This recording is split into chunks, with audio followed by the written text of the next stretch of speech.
In this video, I'm going to show you how to do color work in the round in small bits, like in the mouth here. You don't need to carry your yarn all the way around the piece when the second color is only in one spot. So I have a nice little trick to show you to make it easier. When adding in a second color, the new color will start mid-round, so I will go ahead and knit across here to the point in the round where I am ready to add in the second color. Your pattern will tell you how many stitches to knit, but for this example, I'm going to do 4 main color stitches. Then, grab your new color. I'm going to use a piece that is about 4 times as long as the space I am knitting, although extra never hurts. I'll start by finding the center of the new color. I make a loop and drop it into my knitting that way. Unlike in afterthought heels, I do want my tails to the inside of my work to be woven in later, so if you start with it in front like I have, just make sure to go back and move it to the back side later. If you forget, you can always pull it through on the next round. Now, knit 2 to 3 stitches in your new color. Then, grab your main color tail and wrap it over the new color. In this case, blue over green.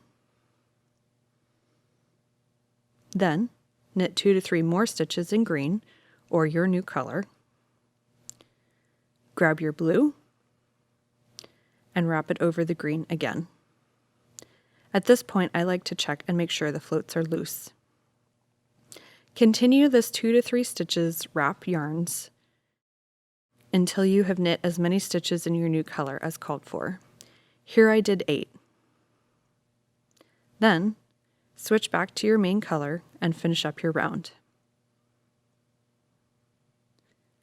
There you go. Nice, neat new color here. And you can see the floats here in the back with an extra long tail in the front to use for the next round. Now that we have already done round 1, we are ready to start round 2. So let's get set up to knit. Knit up to 1 stitch before the new color this time.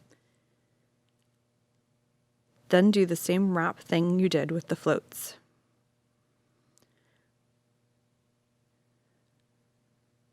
Here you'll want to wrap it so it is green over blue or new color over main color.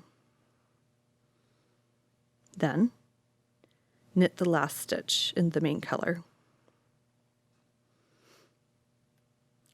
Wrapping the yarn like this will close up the gap that can be created between switching colors.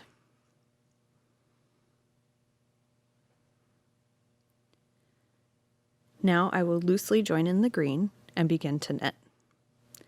Since I did 3 stitches between wraps last round, I'm going to do a different number of stitches between wraps this time to make sure they don't fall in the same place and bunch the yarns together. So I knit 2, then wrap. I'm going to knit 2 more.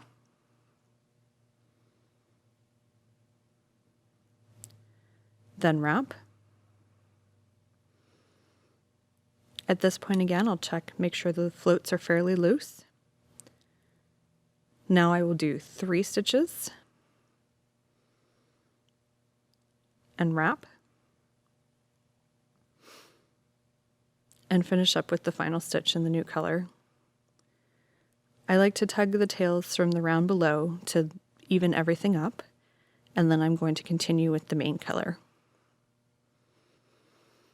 So here's my new color in the front.